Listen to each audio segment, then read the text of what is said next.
Todos estén bien. Pues esta es nuestra primera sesión que tenemos de Derecho Procesal Penal 2. Mi nombre es Ronnie Eulalio López Contreras, seré su profesor de Procesal Penal 2, que como ustedes ya lo tienen bien definido, pues ya cursaron el proceso penal 1, el cual pues se caracteriza por ser la dogmática procesal penal, donde se caracteriza de conocer todo el proceso, y el procesal penal 2, pues el dinamismo cambia, porque el procesal penal 2 es más pragmático, porque se supone que los conocimientos ya adquiridos durante el procesal penal 1, es aquí donde vamos a ponerlos en práctica. Veremos o realizaremos audiencias, inmiscuirnos en el tema de las audiencias para hacerlo más dinámico, porque el proceso penal 2 se caracteriza por ese dinamismo, donde la participación de ustedes es lo fundamental, ver primeras declaraciones, reformas de autoprocesamiento, las reformas de las medidas de coerción, los actos conclusivos, las audiencias de los actos conclusivos, los debates. Es el dinamismo propio del procesal penal 2, poner en práctica esos conocimientos adquiridos en procesal penal 1. Y no hay que temer. Miren, nadie en el mundo nace sabiendo. Nadie. Hoy ustedes pueden ver un gran procesalista, un gran penalista, pero ese procesalista y penalista no surgió desde el vientre. Esto se fue formando desde los inicios, así como ustedes lo están haciendo, y después poco a poco se van profundizando y la misma experiencia, las mismas oportunidades de trabajo se va forjando. No hay que tener miedo. Tampoco hay que temer y dejarle la responsabilidad a ustedes en decir, bueno, como ustedes ya vieron todo el proceso penal, ya vieron todas las fases del proceso, ya vieron el tema de las impugnaciones, pues de aquí en adelante ustedes tienen que desarrollar lo visto. Tampoco, no se trata de esto. Lo que se trata es, yo seré su asesor en inmiscuirlos en audiencias, en calificar los comportamientos en las audiencias, que es bueno que se dé, porque usted está en una etapa envidiable a la época que nos toca a nosotros. Yo todavía estudié con el proceso penal anterior, con el código antiguo y el proceso antiguo. El cambio al proceso penal acusatorio fue una situación bastante complicada, cosa que ustedes ya ni lo tienen que ver porque ustedes ya no entienden por qué inquisitivo y por qué acusatorio. Ustedes ya nacieron con este chip. Ya ustedes miran las audiencias o los juicios orales por la televisión y ya lo ven normal. Nosotros antes eso solo mirábamos por televisión o en las películas. Hoy no, es una realidad que ahora en Guatemala lo estamos viendo a partir del año 96, 97, creo que fue el primer debate en Chiquimula. Fue una novedad porque era un primer debate, un primer juicio oral, una primera oralización, porque antes, de plano, su profesor se lo comentó, se los han comentado anteriormente a otros profesores, o sus compañeros, amigos, padres, hermanos, familiares, les deben de comentar que el proceso penal antes, los juicios reales, era todo por papel. Era como hoy se tramita el proceso civil. Exactamente. Uno llegaba a la torre de tribunales o a los juzgados y uno no miraba al juez, ni lo conocía, porque el juez se mantenía solo revisando las resoluciones que le hacían los oficiales. Las primeras declaraciones nunca se recibían directamente por el juez, eso era imposible. ¿Y por qué? Porque no daba tiempo, porque el juez definitivamente tenía muchos presos y muchos expedientes y era enorme y para eso tenía 8, 9 oficiales. Eso era. Y era lo más normal del mundo y uno como abogado llegaba pues ni modo, pobre. Entonces, Ustedes ya no, ustedes no pasaron esa situación. Su chip es automático, su chip es entremos al dinamismo. Miramos las audiencias con total normalidad. Miran cómo habla un abogado, mire cómo le convenció un abogado, mire qué habilidad tuvo el abogado. Eso es lo que ustedes tienen ya en su chip. Y los futuros profesores que son ustedes dentro de unos pocos años, ustedes ya no van a contar experiencias como las que nosotros comentamos siempre, es que ya antes, y es que ustedes ya no, porque su chip está automatizado en este momento, donde todo es oral. Llegó la tecnología y ya las audiencias ahora son por esta vía. Imagínense todo lo que se ha avanzado. Ya usted quiere pedir algo en audiencia oral, eh, ya le perdimos el temor al hablar, porque antes, como todo era escrito, no podíamos hablar. Ha costado, pero lo bueno es que ustedes son otra generación donde es más, lo que más quieren es la oralización. Quisieran ustedes que todos los procesos sean orales, todos sin excepción. Tenemos un gran problema, el civil. Pues hay solo unos pocos procesos orales, pero hay muchos juzgados que no oralizan. Se mantienen con ese chip. Un juez civil, usted le pregunta, le dice, ¿y por qué no oraliza? No, no, porque aquí hay mucho trabajo, porque no sé qué, no quieren oralizar. Pero ustedes, la nueva generación, que es la generación de los procesos públicos, de los procesos transparentes, de los procesos orales, de los procesos hablados, esto lo van a cambiar. Estoy seguro que alguno de ustedes llega al Congreso, llega a ser grandes funcionarios públicos y una de las cosas que van a lograr es, entre la generación de ustedes, la sociedad de ustedes, es oralizar todos los procesos. Han habido algunas ideas y se han fomentado algunos proyectos de ley donde se quiere oralizar todos los procesos, que es lo mejor que puede haber. De hecho, hoy día los procesos nuevos que vienen siendo oralizados, especialmente 2 audiencias y de una vez finalizan los procesos, que es lo mejor. Entonces, pero lo que nos compete a nosotros es el proceso penal oral, y yo no tengo que entretenerme con ustedes en decirles lo que ustedes ya saben, cómo surgió, cuándo surgió, todas las vicisitudes que se tienen, que se tuvieron, eso ya lo vieron ustedes. Las garantías del proceso penal ya lo vieron ustedes, yo no me tengo que entretener en esto. Ojo, eso que no me tengan que entretener no quiere decir que no lo podamos repasar, o que no lo podamos ver, o que no le puedo dar unas pinceladas de refrescamiento. Y después nos tiramos ya a la arena. Y eso es bueno que ustedes practiquen, que los problemas, los errores se queden aquí en nuestra casa. Los problemas y errores los discutamos acá. Disfrutemos este proceso penal 2, que es puro disfrute. Es más, se logra el disfrute y obtener el disfrute cuando ya hasta se aburre de ver lo mismo. Eso es lo interesante.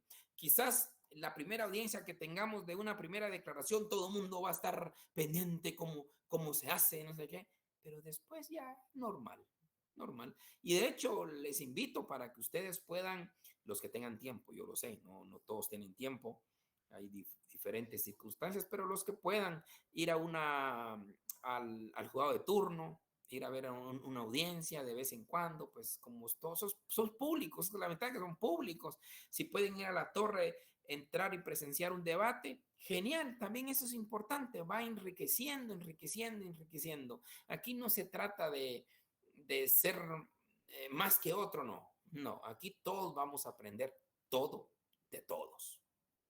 Pero sí traer a colación que es una fase más dinámica, eh, donde los principales actores, pues indudablemente son ustedes.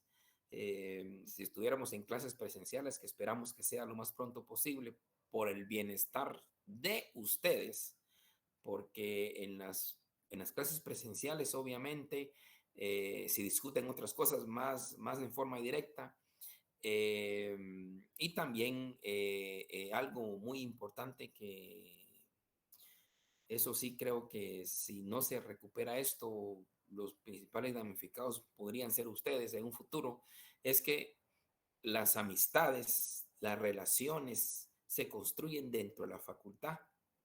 Y esas muchas relaciones dentro de la facultad son duraderas para toda la vida.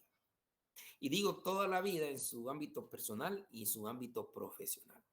Recordemos que, y esto no lo digo yo, eso lo dicen muchos, además la vivencia de cada quien es muy importante, se ha establecido que esas relaciones de amistad cultivadas dentro de la universidad son las que en gran medida le dan la oportunidad a las personas para un mejor desarrollo profesional en un futuro. Por eso es muy importante esa relación. Y proceso penal ayuda mucho porque es donde se juntan para preparar las audiencias, donde se juntan para preparar los debates, donde se juntan para preparar apelaciones, es posible, o una audiencia de apelación, que sería genial, de casación, para familiarizarse en ese tema. Ya ustedes obviamente siento y lo percibo que es algo mucho más fácil porque ya lo tienen encasillado. Desde que entraron a la facultad, antes de entrar a la facultad, ustedes miraban juicios orales y lo ven normal, que así es. Y ahora vamos a normalizarlo y efectivizarlo en este proceso penal 2. Entonces, lo que sí les encargo es que su código procesal penal lo tengamos siempre a mano, el código procesal penal, porque vamos a repasar, vamos a tener una sesión de repaso de todo el proceso penal, más que todo el proceso del código penal, un repaso del código penal para tenerlo presente, siempre tenerlo presente, el manejo código. Tener presente las 5 fases del proceso penal, tener presente cuándo empieza una, cuándo termina la otra, tener presente de qué manera termina y de qué termina y de qué manera inicia. Tener esto que la verdad con el estudio del procesal penal 1 es más que suficiente y hoy día solo a volverlo más dinámico. Así que por favor, su procesal penal no lo van a dejar, siempre tengámoslo y vamos a tener 1 o 2 sesiones donde vamos a repasar todo el proceso con base al código. Ya no vamos a hablar de dogmática, de doctrina, no, con base en su código para tenerlo presente previo a las audiencias. También rogaría, pero todo lo que yo les estoy requiriendo, pues es fácil conseguirlo en internet y ustedes lo tienen. De cada quien maneja su forma. Al menos nosotros los mayores todavía somos de papel, nos interesa el papel, necesitamos el código con papel. Ya mucha generación de ustedes ya no usa papel, ya todo es maquinita, como ustedes quieran y como ustedes sientan mejor. Pero también buscar el decreto del Congreso donde se establecieron los juzgados de mayor riesgo. Esto es muy importante. No sé si ustedes ya lo vieron, es el decreto 21-2009. Ahí se constituyeron los juzgados de mayor riesgo que tienen su antecedente y posiblemente vamos a ver. En ese momento estuve muy de cerca yo en ese tema de los antecedentes de los juzgados de mayor riesgo y están todavía, ¿verdad? También la ley de fortalecimiento a la persecución penal 17-2009. Aquí contiene reformas al procesal penal, contiene reformas a la ley del crimen organizado y contiene reformas al código penal. También la ley contra la delincuencia organizada. Ustedes saben, esto ya lo vieron también ustedes en procesal penal 1, pero esta ley contra la delincuencia organizada es lo que más miramos en los medios de comunicación. Hoy está de moda el corredor eficaz. ¿De dónde viene el corredor eficaz? Pues de estas reformas que ya estaba en una del procesal penal anteriormente, pero en esta ley de fortalecimiento donde hubo reformas a la ley del crimen organizado, ahí se contiene lo que hoy mismo estamos viendo, el famoso corredor eficaz para obtener información y detención de otras personas, de las grandes cabecillas, y que tienen grandes beneficios, ¿verdad? Unos cuestionan, otros no, eh, les llaman testigos de corona, otros le llaman el de los denominados arrepentidos, pero siempre se ha cuestionado hasta qué punto son tan certeros, o simplemente por zafarme yo involucro más a otro. Son los cuestionamientos que han habido, pero no se discute que también tiene ventaja. Y una ley muy famosa también, que es famosa porque lo miramos todos los días, es la ley de extinción de dominio. Es una ley muy cuestionada, de veras, muy cuestionada, porque aparentemente no se discute su naturaleza. Dice que es una situación mixta porque no es civil ni es penal, dicen. Es un tema bien complicadito que la ley de extinción de dominio para mí sí viene a desfigurar el tema, un derecho penal normal de presunción de inocencia. Cuando se destruye la presunción de inocencia, ustedes saben, se le impone la sentencia a una persona, y una sentencia que lleva consigo no solo la de prisión o la pena principal correspondiente y la accesoria, sino que también el comiso. ¿Por qué? Porque ya se comprobó que la persona sí es responsable y todos los bienes utilizados para el delito, pues entonces ya pasan al Estado. Pero la extinción se adelanta. Se adelanta tanto que se han dado casos que en la extinción irresponsable se le extinguen los bienes, pero en el proceso penal sale absuelto. Y ahí es bien complicadito, ¿verdad? Pero es algo que se tiene y se tiene que estudiar, ¿verdad? Y se tiene que aplicar sobre todo. Bueno, estas leyes ustedes ya las vieron, pero vale la pena recordar que sí son importantes tenerlas ahí. Pero el que más importa en en las primeras sesiones es el Código Procesal Penal. Y una ley también de plano, que también ya la vieron ustedes por diferentes circunstancias, es la Ley de Protección Integral de la Niñez y la Adolescencia, que en el ámbito procesal penal todos sabemos que los adolescentes en sí tienen un proceso penal propio, tiene plazos propios y unas características muy propias por ser adolescencia. Entonces, son las leyes, por favor, que yo sé que ya las tienen, y si no las tienen, pues es momento de conseguirlas. Esas en todos lados las podemos conseguir, pero su principal herramienta, a menos ahorita, es tener presente el Código Procesal Penal.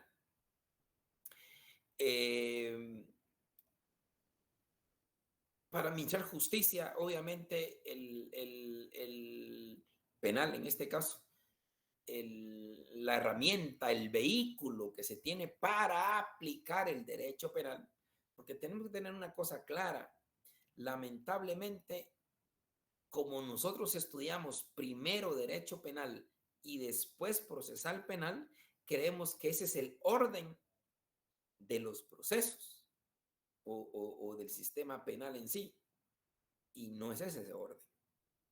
El primer orden es, lo primero es, se aplica el proceso penal. Y de último, se tiene que aplicar el derecho penal. Por eso el proceso penal es el vehículo para aplicar al derecho penal. Ya en su mismo código aparece que en la deliberación de las sentencias, ya en donde ya los jueces están trabajando ya como tribunal o unipersonal, está en la sentencia es donde se aplica todo lo que ustedes vieron en el derecho penal, especialmente el derecho penal 1, donde aparece quién es sujeto activo, quién es sujeto pasivo, las circunstancias modificativas de la responsabilidad penal, el tema discutible también de la mayor o menor peligrosidad del sujeto, de la víctima, la teología del sujeto, la teología de la víctima. Entonces, eso lo que provoca es que teníamos que tener con claridad que para el proceso penal es el vehículo para aplicar el derecho penal, porque el proceso penal es el que nos va a dar los elementos fácticos, jurídicos, derivados de lo probatorio. Primero tenemos que tener las pruebas. Con base en las pruebas, usted como juzgador ya tiene la plataforma fáctica. Con base en las pruebas, usted ya se crea el intelecto de cómo fueron los hechos. O sea, primero tener presente esa plataforma probatoria. Que la plataforma probatoria lo dan, su mismo nombre lo dice, todas las evidencias que les presenten. Con base en las evidencias, con base en las pruebas, con el desarrollo de las pruebas, háblese testigos, documental, científica, técnica, con base en todos esos elementos probatorios, usted ya se hace esa plataforma fáctica. Ah, muy bien. Fulano dice que vio al sujeto salir de su casa ensangrentado y llevaba un cuchillo del lado izquierdo. Otro sujeto vio cuando estaba cavando una fosa y metió una bolsa. Y otro sujeto vio que la persona que encontraron enterrada es la que estaba con el señor antes de que él saliera con el cuchillo ensangrentado. Entonces, usted, ahí hay camaritas, hay esos testigos, la prueba científica, le encontraron gotas de sangre también a él entre los zapatos. Ahí es donde se va armando y dice, entonces usted llega a la conclusión mental que la persona X estaba con la víctima, la apuñaló porque se encuentra ahí el puñal, le brotó sangre obviamente de la herida, se la llevó, la fue a enterrar y entonces ahí esos son los hechos. Muy bien, ahora vamos a la plataforma jurídica. A esos hechos, perdón, primero es la plataforma probatoria, ya tienen las pruebas, después va a la plataforma fáctica. Con esos hechos, usted ya va a la plataforma jurídica. Y esa plataforma jurídica, usted dice, con base en los hechos probados, ¿ya? Con base en los hechos probados, porque ya no hay más pruebas, esas son las pruebas que hay. Con base en los hechos probados, usted llega a la conclusión que fulano tal es el sujeto activo del delito tal.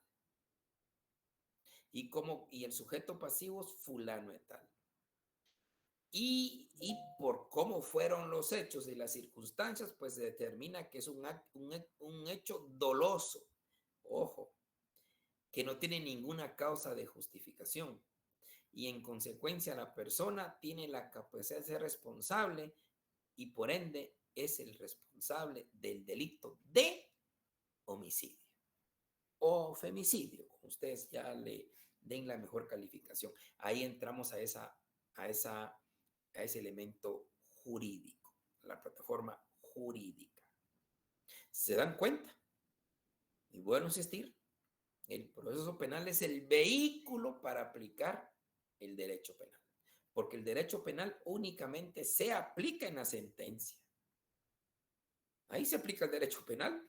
Antes no se aplica el derecho penal. Antes todo se aplica solo el proceso penal. El derecho penal se aplica única y exclusivamente en la sentencia. Y tiene su lógica. Tiene su lógica porque, ¿por qué va a aplicar una sentencia? Claro, porque ya usted tuvo las pruebas y con base en las pruebas usted hizo su plataforma fáctica. ¿Cómo fueron los hechos? Ya no hay duda. Ya no hay duda, con base en las pruebas, ya no hay duda cómo fueron los hechos. Y al estar claros los hechos, usted ya aplica el derecho penal. Ya ahí ya no es, ya no se da aquello de estar preguntando, ¿y si hubiera hecho esto? ¿Y si él no fue? ¿O si él no vio para todos lados? No, no, no, no, no, eso ya no, porque ya su plataforma fáctica ya está construida con base en la plataforma probatoria. Después, la plataforma jurídica es estrictamente la teoría jurídica del delito y la teoría de la pena, obviamente. Pero por eso vuelvo a insistir, el proceso penal, el vehículo para aplicar el derecho penal sustantivo y el, y el, y el de los denominados delitos, las figuras delictivas. Entonces, pues eso, en esta sesión vamos a hacer un repaso breve y dinámico usando nuestro Código Procesal Penal, por favor. Su Código Procesal Penal, eso no lo podemos dejar. Yo les voy a proporcionar en su momento unas guías de las audiencias, o sea que no es que ustedes se van a inventar y miren cómo diablos, miren cómo consiguen, no, yo les voy a proporcionar sus guías de audiencias y alguien de ustedes va a ser juez, después va a ser imputado, después va a ser querellante. La idea es que entre ustedes, su grupo, sea dinámico y todos sean al menos una vez juez, una vez fiscal, una vez defensor. Practicarlo y presentarlo acá ante todos. Por ejemplo, la primera declaración de tales y tales grupos. Entonces pasa alguien de juez, uno de fiscal, uno de defensor, un querellante, una víctima, y lo hacemos mientras se haga virtual las clases, pues ni modo, va a ser virtual, pero si ya nos toma de la mano lo presencial, que es lo mejor, pues nítido, porque en el aula hacemos los espacios de juez, fiscal, defensor y el tema lo importante es no tener miedo, lo importante es perder el miedo y lo importante, porque el proceso penal ustedes ya lo conocen, lo que vamos a hacer nada más es refrescarlo. Y eso es, la verdad es que es un curso mucho más dinámico eh, y que espero que sea del disfrute, del agrado y podamos pues estar ya contribuyendo en su salida profesional, porque después de esto ustedes ya no tienen otro procesal. Lamentablemente en la San Carlos no ha habido un procesal penal 3. Yo estuve hace muchos años en una universidad privada y pues la verdad que se logró un procesal penal 3 y muy importante porque el procesal penal 3 están todos los medios de impugnación. Se conoce lo que es la apelación genérica, apelación especial, lo que es la casación y también algunos temas del amparo relativamente exclusivamente al ámbito penal, porque es estrictamente esa esfera de impugnaciones.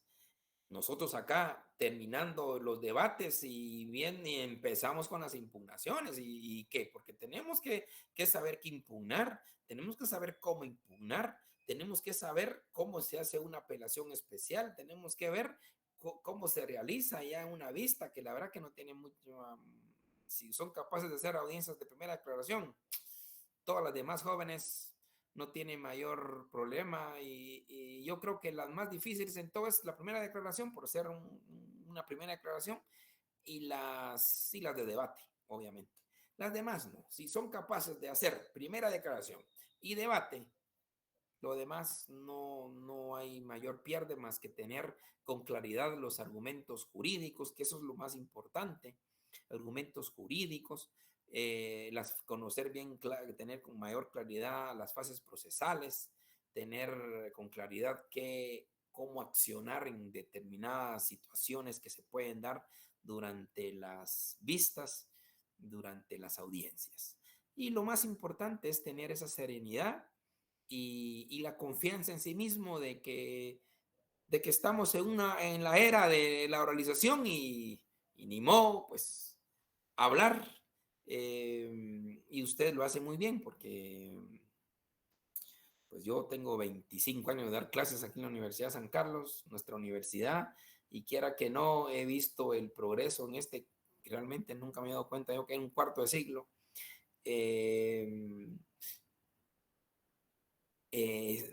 Ha habido un cambio enorme en esta última década, siento yo, un gran cambio. Y pues esto lo que hay que hacer nada más es fortalecerlo. Entonces, estoy viendo que somos 120. Creo que el próximo martes ya vamos a platicar cómo va a ser, si no es este martes, el otro jueves, cómo va a ser el dinamismo, porque ya lo tenemos que hacer. Recuerdo que los coordinadores nos dijeron que creo que son 21 clases nada más en el semestre y no hay más. Entonces, tenemos que empezar desde ya a formar los grupos y a interactuar en esta hora y pico que nos dan con base en audiencias. Y vuelvo a insistir, no tengamos pena, no tengamos temor a fallar. Fallar todos fallamos, jóvenes. Yo recuerdo que ya siendo abogado, yo estuve en la defensa pública estamos hablando del año 98, 99, abogado de la defensa pública. En ese tiempo pues estábamos pues, con muchos debates porque éramos solo 15 en la capital. Y pues muchas cosas de lo que no vimos en clase, pues es lo que tuvimos que ver en la vida real. Y por eso los invito a que ustedes acudan, si tienen posibilidad, a una audiencia, a la Torre de Tribunales, a los juzgados de turno. Y en los juzgados de turno, si tienen, porque los turnos están 24 horas, esa es la gran ventaja que se tiene hoy día, ¿verdad?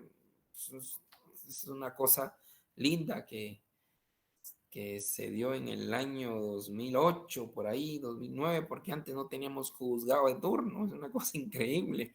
Si usted era detenido el día viernes en la mañana, perdóneme, iba a ver usted un juez hasta el día lunes ya no, porque si la acumulación de todos los procesos de viernes, sábado y domingo, entonces usted muy posiblemente iba a acudir el juez, si tenía suerte, hasta el día martes o miércoles acudía usted con el juez.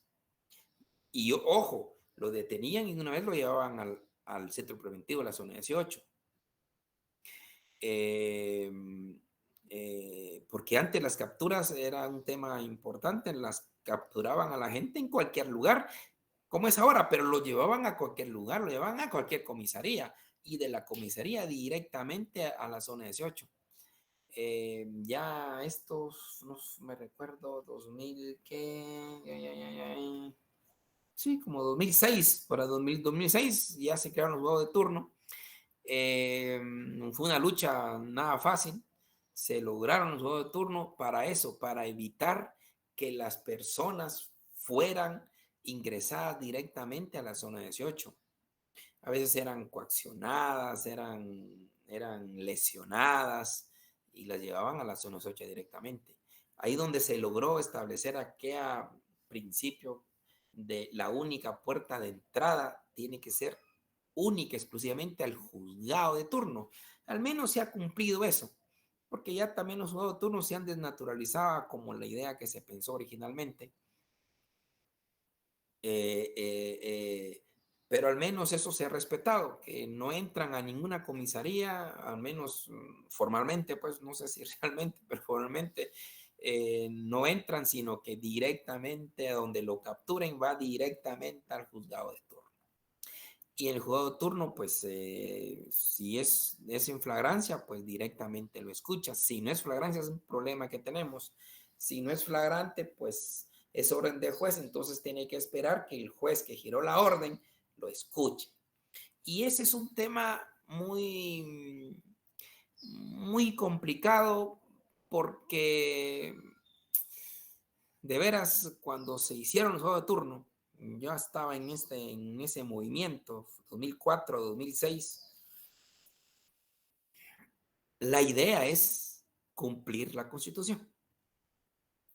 La idea es, fue en ese momento, es que toda persona detenida tenía que resolver la situación jurídica en el plazo constitucional, que todos sabemos que es de 24 horas, ya sea por orden de juez o en flagrancia. Eso no importa. Esa es la idea que se tuvo. Bueno, eran 3 ideas y miren qué importante, qué interesante. Yo ya me desconectaba un poco los otros, pero por ejemplo, la idea era una sola puerta de entrada al sistema de justicia penal. Una sola puerta de entrada. Y la única sola puerta de entrada era el juego de turno. Segundo, era la concentración de instituciones en un solo lugar. Esto es muy importante. La concentración de instituciones en un solo lugar. Y eso se ha cumplido. En un solo lugar usted tiene defensa pública, tiene ministerio público, tiene juzgados, ahora hay NACIP. Se logró poner también un cajero y una agencia de bancos también, de cajero no, agencia de bancos por el pago de las multas, las cauciones. Se logró. Y obviamente la principal es que se le resolviera la situación jurídica en el plazo constitucional. Y ahorita está a medias porque solo se hace cuando hay por flagrancia. Ahora cuando hay orden de captura, perdóneme, es ahí donde tenemos una gran falencia tanto del OJ como el Ministerio Público. Hay que decir la verdad. Porque los jueces dicen, yo no puedo conocer porque el que giró la orden fue fulano de tal. Y el expediente lo tiene el fulano de tal, yo no sé nada. Y el MP dice, miren, el expediente lo tiene la fiscalía que solicitó la orden de captura y como consecuencia son ellos.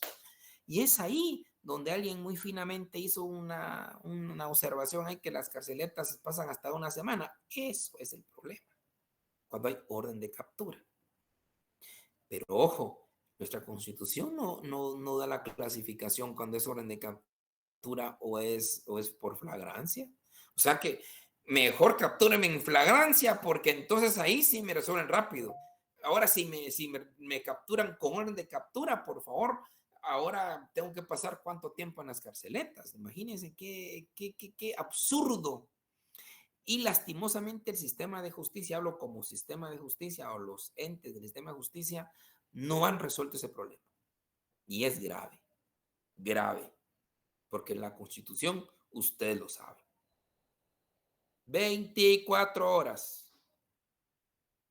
Y hablando de la Constitución, sí requiero que, ahora vamos a ver qué dice ahí, y ahora el MP manda, ¿qué dice? Perdone, no terminé, le doy la palabra, no se preocupe. Interactuemos, esta sesión es una sesión inicial donde estamos rompiendo el hielo, y esto es muy importante.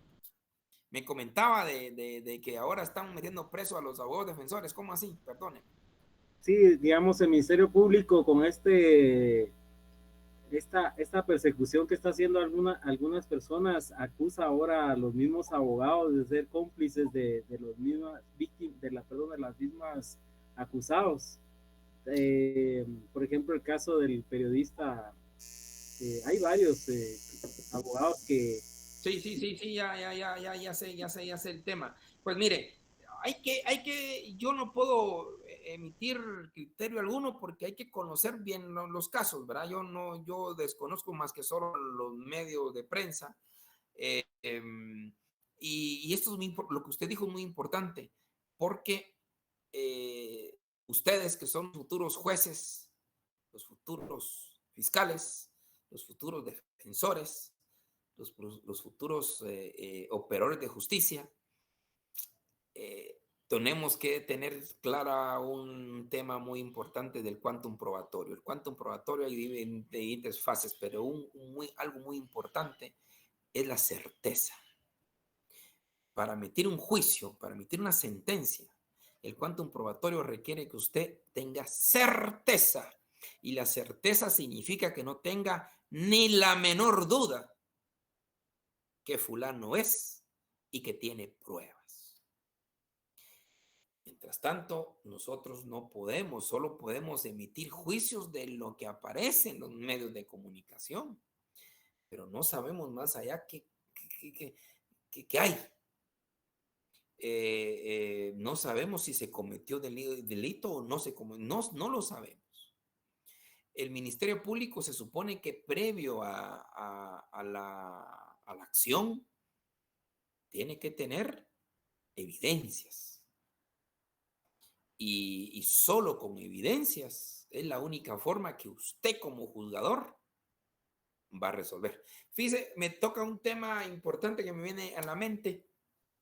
Como estamos iniciando, me atrevo a decirles en relación a esto, hay un caso muy famoso que todavía anda rebotando por ahí. Usted es el juez en este caso, que es real. ¿Recuerdan ustedes el famoso caso de los diputados salvadoreños? De aquellos diputados del Parlacén que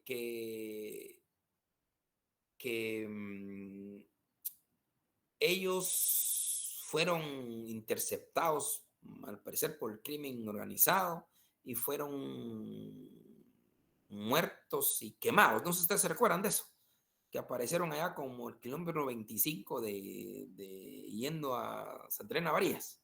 ¿Se recuerdan de ese caso o no? Yo sí me recuerdo, más o menos. Pues ese caso famoso.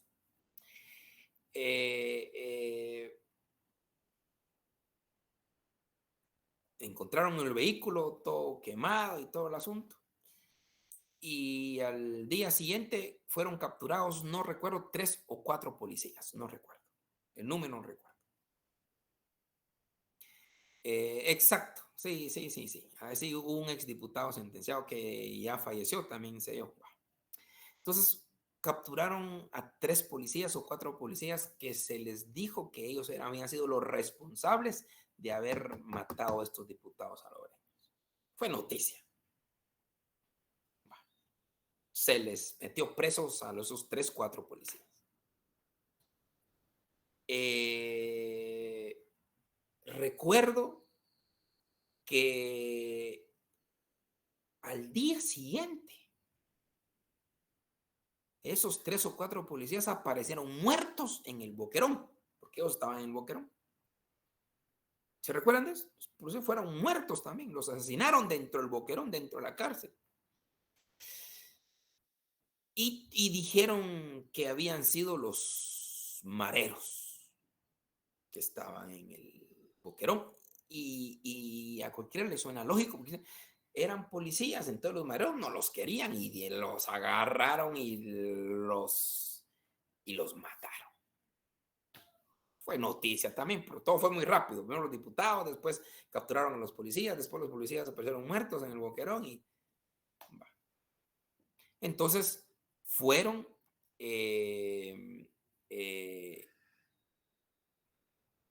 juzgados los mareros, fueron juzgados. Y todo el mundo sabía que habían sido los mareros.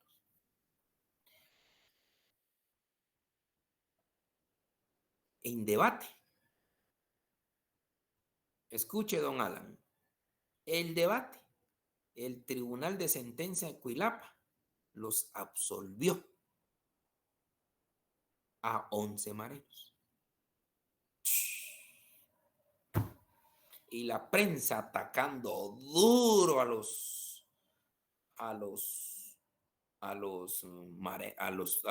tribunales de sentencia. dándole duro. ¿Cómo es posible que hayan suelto? ¿Y qué justicia es esa? Y la prensa atacándolos. Y una cosa horrible. De hecho, creo que tuvieron consecuencias los jueces.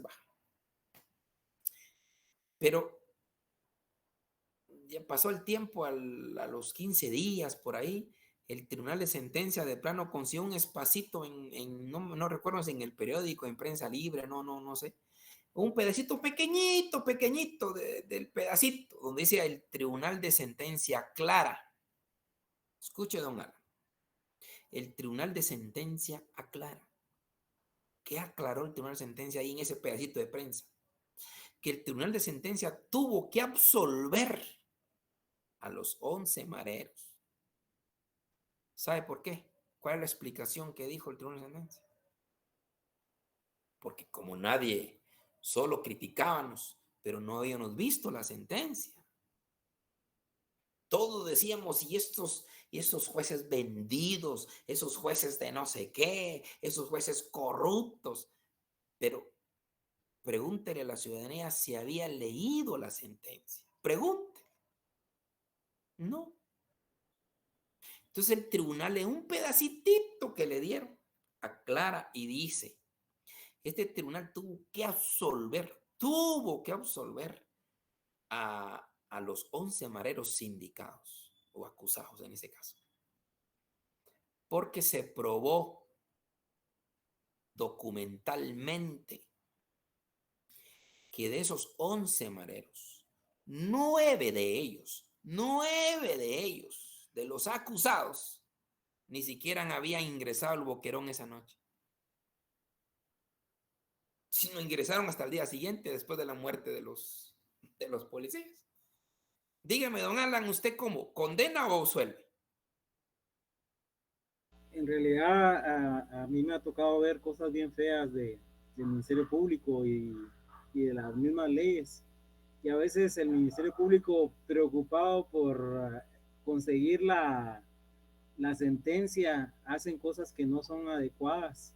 Y creo que esto de los muchachos estos fue una forma, como los consideran basuras, se trataron de aprovechar de eso para acusarlos. Claro. Y se puede ver el caso, son tantos los casos que hay en Guatemala. Sí, solo una preguntita, don Alan, para que no nos vaya el tiempo, es, en ese caso, ¿usted como juez hubiera suelto o hubiera condenado? Tenía que absolver, si las pruebas... Ahí está. El problema es que nosotros, los ciudadanos normales, simples, criticamos al tribunal. Y dimos una crítica. ¿Y sabe por qué tampoco leímos nosotros la sentencia? Si hubiéramos leído la sentencia, desde la propia sentencia, por eso los juicios son públicos, ¿verdad? ¿Para qué? Para que la ciudadanía llegue al juicio y se apersone con base en sus sentidos la abstracción cabal de lo que, por qué se juzgó así. Pero nadie lo hizo. Y unas criticadas horribles.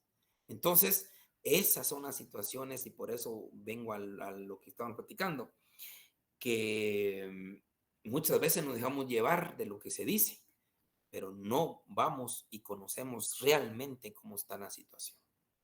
Y por eso le digo, no me atrevo a decir cómo está la situación de lo que usted plantea, porque desconozco en la esencia. Esto conforme el tiempo se va a ir determinando de qué se les acusa realmente. Porque si bien es cierto, el defensor es defensor, pero también tiene una obligación de no cometer hechos delictivos, ¿verdad? Eso también es cierto. Yo no estoy diciendo que ellos cometieron, no, en absoluto, no, sino que hay que ver cómo fueron los hechos. Mire, de abogados de la defensa también, perdónenme, hay muchos que también abusan, ¿verdad?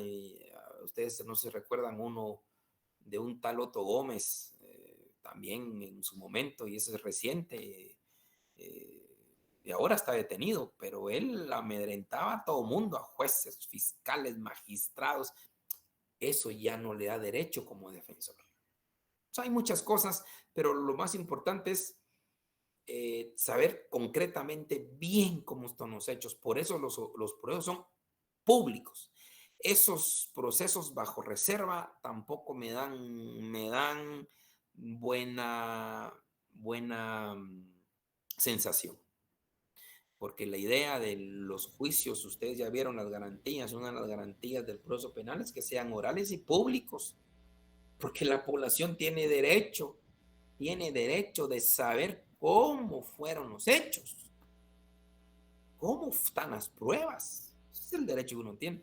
Pero ya cuando hay reservas, limitan a la población. Licenciado, el ejemplo de hoy es bonito porque la estrategia de la defensa del caso de las niñas que murieron, su estrategia fue tratar de cambiar el juez, o en este momento ellos trataron de alargar lo más posible el juicio, no presentándose ellos en la defensa, poniendo excusas.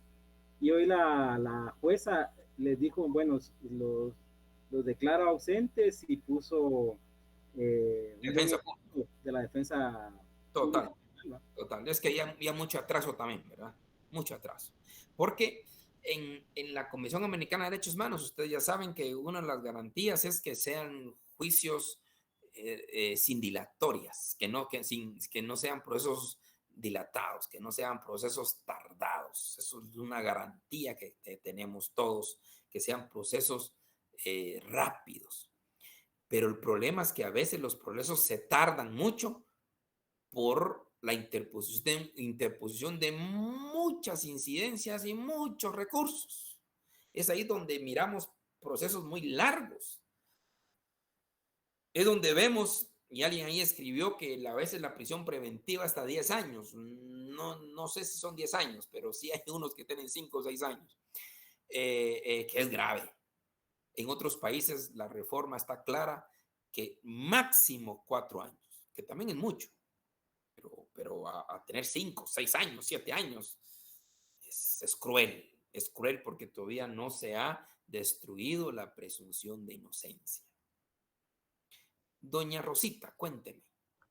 Licenciado, buenas tardes, bendiciones. Igualmente. ¿Y en qué se basan para dictar reserva en algunos casos?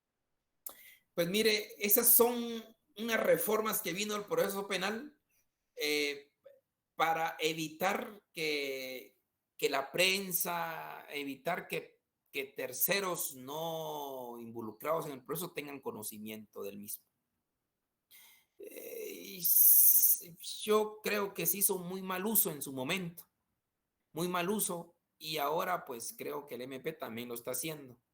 Lo hacen como estrategia, pero creo que la ciudadanía tiene derecho a conocer todo el proceso. Hay situaciones muy especiales que efectivamente puede traer a colación la necesidad que en ese proceso efectivamente estén siendo sindicados otras personas o unos personajes públicos o políticos que no es conveniente que lo sepan, ¿verdad? Por ejemplo, entonces ahí sí es necesaria la reserva. Que, por ejemplo, en un caso que hizo alusión a que un funcionario público tiene cierta participación, pero que todavía no se tiene mucha contundencia. Entonces ahí sí se necesita la reserva para que no se fugue esa información. ¿Verdad? O sea que lo hacen en beneficio de algunas personas, no de No en todos, beneficio, ¿verdad? sino en beneficio de la investigación. En beneficio de la investigación. Ya. Sí, para que no se pierda la investigación, que no se fugue por ningún lado algún tema que se tenga ahí. ¿Ya? Pero ¿y usted cree que esto es beneficioso para En algunos casos sí, en algunos casos sí es beneficioso. Algunos casos. El problema es cuando ya se generaliza y ya todo reserva. Y ya todo reserva. Las actuaciones hay que reservarlas para terceros. Es más, llegó al extremo, y voy a hacer una cosa así, ojalá que no se vuelva lío. La CICIG tuvo ese tema, todo lo reservaba, todo. Es más, llegó al extremo en reservarlo hasta para el propio sindicado. Y eso es imposible. Se reservaba hasta el propio defensor. El propio defensor no tenía acceso a nada. Eso tampoco es bueno. sea, el, el proceso penal tiene esas, ustedes ya lo vieron, esos principios, esas garantías fundamentales, especialmente el derecho de defensa, donde yo tengo el derecho de conocer todo lo que se esté hablando de mí y especialmente teniendo sobre mí en los procesos, en cualquier proceso. Pero llegaron a la interpretación que la reserva era solo reserva para el MP y para el juez y para el defendido y para el sindicado y para el defensor, ni ellos conocían. A esos extremos, perdónenme, eso no se puede dar. Y todo porque se tenía miedo que si este procesado hablaba que iba a decir, que iba a poner en alerta a fulano de tal que lo están investigando, entonces también a él le quitaban la posibilidad de conocer de los procesos donde él estaba sindicado. De hecho, la FESI en su momento, yo no sé ahora, no sé si alguien fue a sacar algún día una investigación o saber de lo que usted pueda estar sujeto a una investigación en el MP. Entonces le daban un despliego de todas sus denuncias, todo lo que usted tenía. Pero decía hasta abajo, aquí no están los de la FESI por el convenio no sé qué de la CICIG. Entonces, no le daban nada. Yo no sé ahora. Son cosas que recordemos que está el habeas data, algo muy importante, constitucionalmente reconocido, y en el ámbito convencional no digamos, donde usted tiene, como ciudadano, tiene derecho de saber todo lo que establecen los registros oficiales. Todo. Habeas data. Muy bien, compañeritos, pues el proceso penal es lindo, hay muchas interrogantes. Lo bonito de esto es que miramos a diario tanto proceso, miramos a diario a tanta realidad ahí inmiscuida y nos lleva de la mano en este andar que estamos arrancando el día de hoy. Así que, pues, no me queda más que indicarles, pues, que estamos acá para apoyarles en lo que se considere. Me dicen un texto, no, yo no tengo texto, es cualquiera, el que ustedes quieren utilizar, no hay ningún problema porque esto es dinámico. Vuelvo a insistir, dinámico. Yo entiendo que ustedes en procesal penal 1 ya vieron desde la fase preprocesal hasta impugnaciones, ¿verdad? Y procesos específicos, entiendo. Ya dieron todo el recorrido, ¿sí o no? Pregunto. Con confianza, hombre, no estamos peleando, con confianza, aquí estamos en plena confianza. Sí, licenciado, Okay, sí. ahí estamos. Entonces, ya ustedes ya lo vieron, ya tienen toda esa plataforma, ya vieron lo bonito de las garantías, de los principios, de la etapa preprocesal, de la escena del crimen, de cuando viene la persona fallecida, después llega el MP, el INASIF no participa todavía, las impresiones dactilares, todo ese tema, después ya salieron la orden de captura y ya se va a la fase preparatoria, llega a la fase intermedia, la etapa de juicio, ya ustedes ya vieron todo eso, la etapa de las impugnaciones, qué recursos se interponen, ya vieron los procedimientos específicos, perfecto. Hoy nos toca la etapa o el proceso del dinamismo.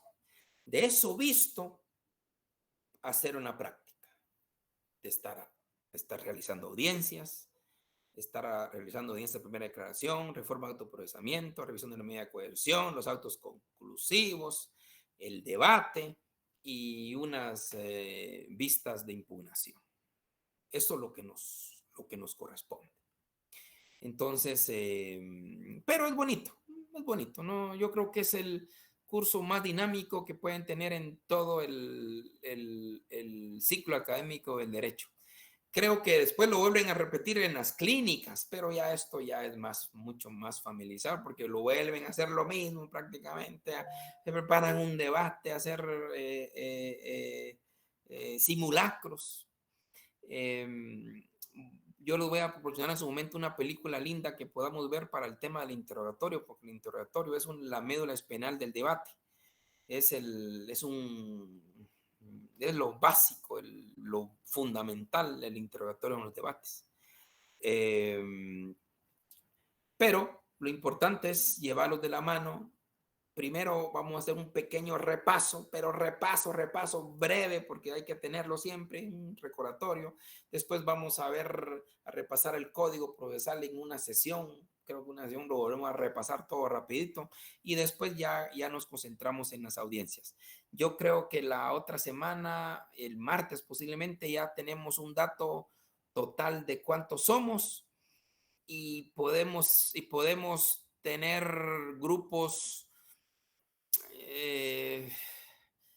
Sí, eso quizás lo platicamos el martes, cuánto más o menos por grupos y ya formarnos y empezar a practicar. Yo les voy a dar los formatos de las audiencias y los debates y empezamos a practicar todos los días. Eso es fundamentalmente, surgen dudas, surgen comentarios, mire qué hago acá, mire, y eso es lo interesante. ¿De acuerdo, compañeritos? ¿Algún otro comentario, por favor? No, licenciado, yo digo que el martes nos ponemos de acuerdo. Sí, el martes nos ponemos de acuerdo para el tema de los grupos. ¿Cómo lo vamos a ir desarrollando?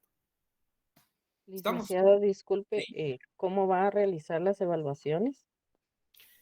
Mire, en el primer parcial definitivamente es parte de repaso de teoría y las audiencias que podemos ver. Y en el segundo, pues es un debate total que se tiene que hacer. Y el final, pues volvemos a las impugnaciones y lo que podamos desarrollar con base a los procedimientos específicos. No es la gran cosa. Ustedes tranquilos. Gracias. Doña Karina, cuénteme. Buenas tardes, licenciado. ¿Los grupos los conformaremos por afinidad o por Por afinidad. idioma? Ah, Por muy bien, afinidad. Es gracias. lo mejor. Ahorita, como estamos si fuéramos presenciales, eso es otra cosa. Pero estamos aquí, es lo mejor por afinidad. Y Gracias, licenciado. creo que es lo mejor. Pues, jovenazos. Entonces nos veremos el próximo martes. Y pasen buena tarde.